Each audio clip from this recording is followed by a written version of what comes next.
Anak artis Willy Dozan, Leon Dozan, ditetapkan sebagai tersangka dalam kasus penganiayaan dan dugaan penghinaan terhadap institusi Polri. Atas perbuatannya tersebut, Leon Dozan terancam maksimal 5 tahun penjara.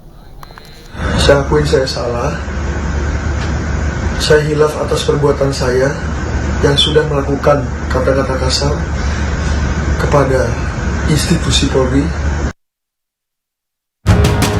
Meski telah meminta maaf atas pernyataan yang menghina institusi Polri, anak artis Willy Dozan, Leon Dozan, ditetapkan menjadi tersangka. Leon Dozan ditahan di Polres Metro Jakarta Pusat karena menghina Polri dan dugaan penganiayaan terhadap kekasihnya, RNA.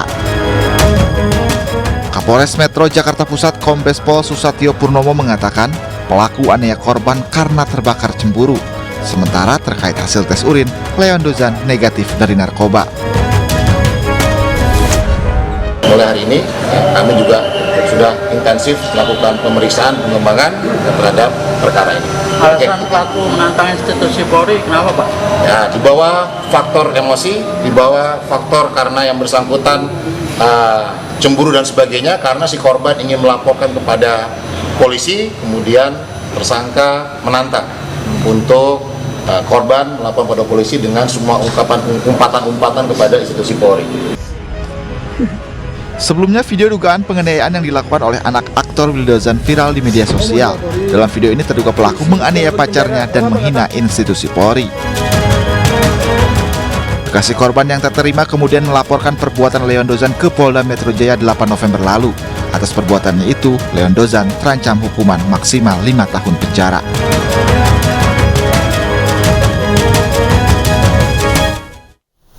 Pemirsa, Direktorat Tindak Pidana Narkotika Bareskrim Polri mengungkap kasus narkotika laboratorium gelap narkoba atau clandestine lab di apartemen Bandara City, Tangerang, Banten. Konferensi pers pengungkapan kasus clandestine lab digelar di Bareskrim Polri Jumat siang.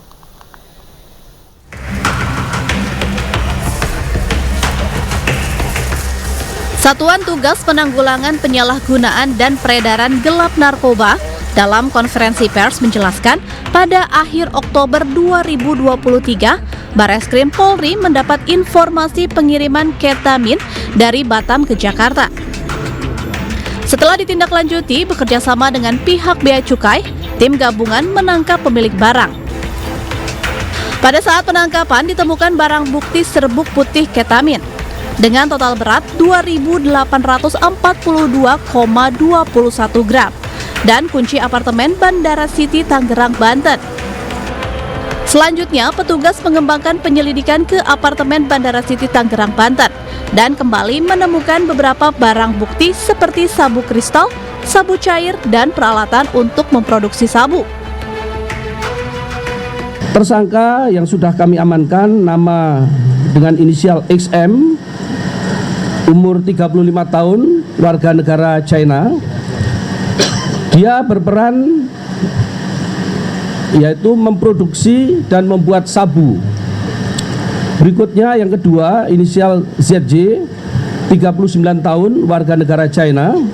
Ini berperan memproduksi dan membuat sabu.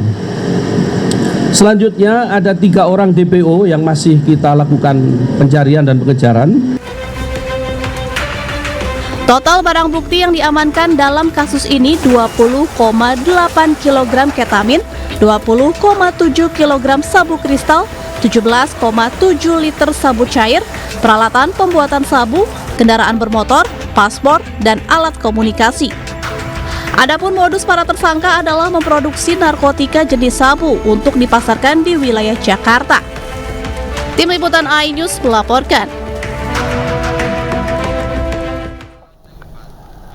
Ratusan pengungsi Rohingya kembali mendarat ke pesisir pantai Desa Ulemadon, Kecamatan Muara Batu, Aceh Utara. Berbeda dengan gelombang pengungsi sebelumnya, warga Aceh Utara kini menolak kedatangan pengungsi Rohingya.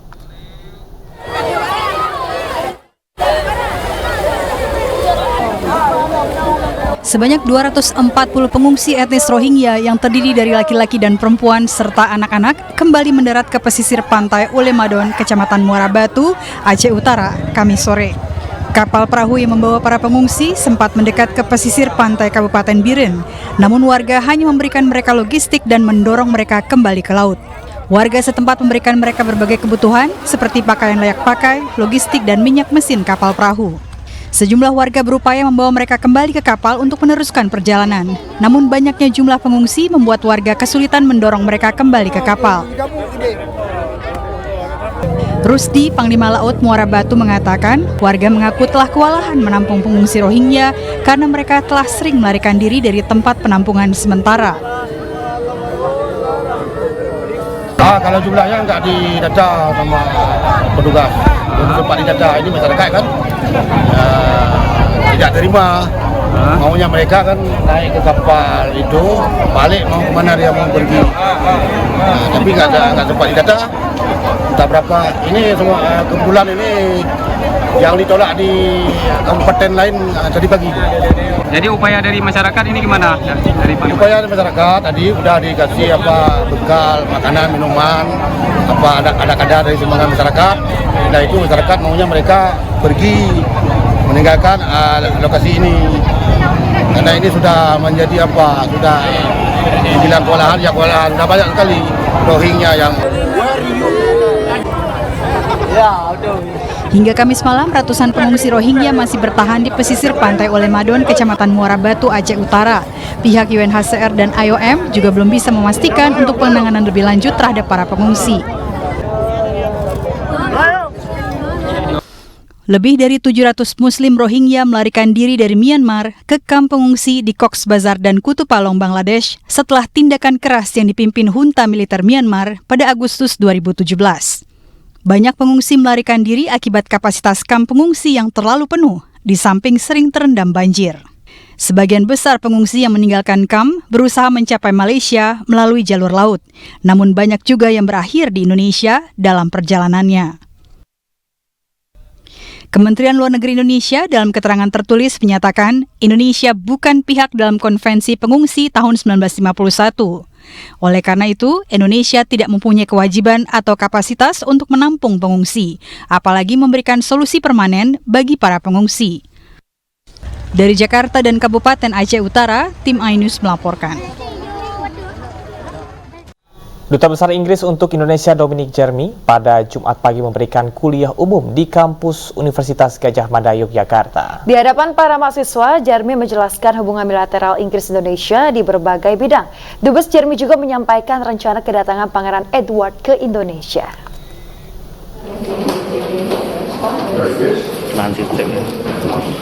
Duta Besar Inggris untuk Indonesia, Dominic Jeremy, pada Jumat pagi mengunjungi Universitas Gadjah Mada, Yogyakarta untuk memberikan kuliah umum di bidang pendidikan, politik, digitalisasi, seni budaya, dan perubahan iklim.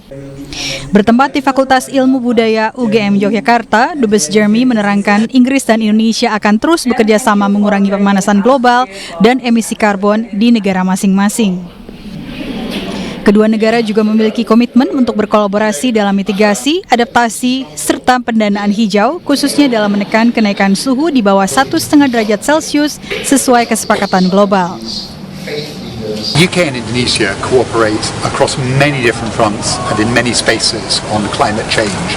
And I'm delighted that we have relationships with KLHK, with ESDM, with Bapanas, of course, and with the Ministry of Finance.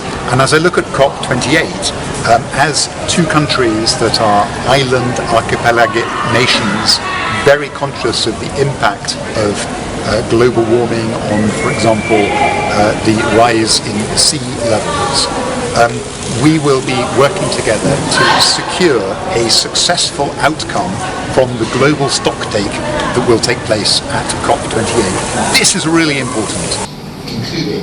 Dubes Jeremy juga menjelaskan posisi Inggris dalam situasi perang Israel-Palestina di Gaza. Inggris bekerjasama dengan beberapa negara termasuk Indonesia untuk membantu penyelesaian konflik Israel-Palestina secara damai.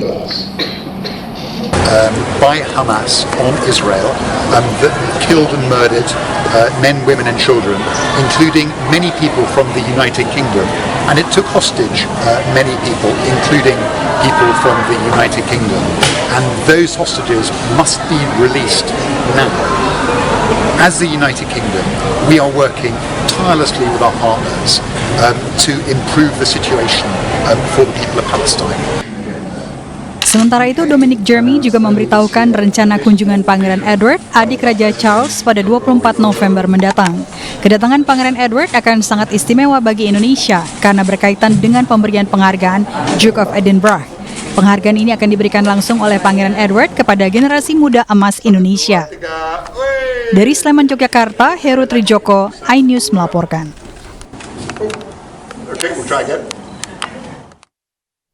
Pemirsa, proses evakuasi bangkai 2 pesawat Super Tucano milik TNI AU yang terjatuh di Pasuruan kemarin siang masih berlangsung. Selain itu, penyelidikan penyebab terjadinya kecelakaan jadi prioritas tim investigasi TNI AU. Dan pemirsa, informasi tadi sekaligus menutup iNews pagi hari ini. Akhir kata saya Yasmin Natania. Dan saya Camar Henda undur diri. Terima kasih, selamat pagi dan sampai jumpa.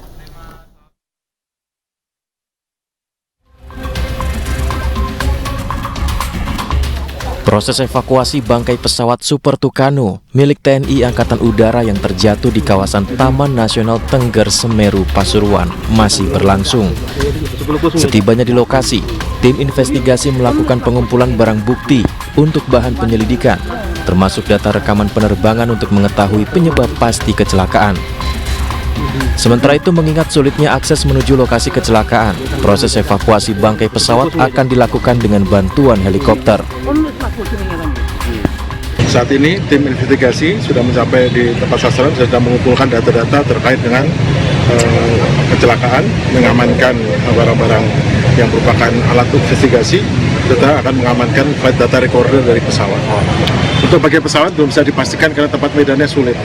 Kemungkinan kita mungkin harus memotong pesawat dan mungkin mengangkutnya menggunakan helikopter atau menggunakan cara lain. Tapi kemungkinan kita bisa mengangkutnya menggunakan helikopter dan itu harus dipotong supaya tidak terlalu berat dan tidak terlalu sulit. TNI AU juga meminta masyarakat untuk turut serta mendukung proses evakuasi dengan menjauhi lokasi kecelakaan, mengingat masih ada bahan peledak di dalam 2 bangkai pesawat tersebut.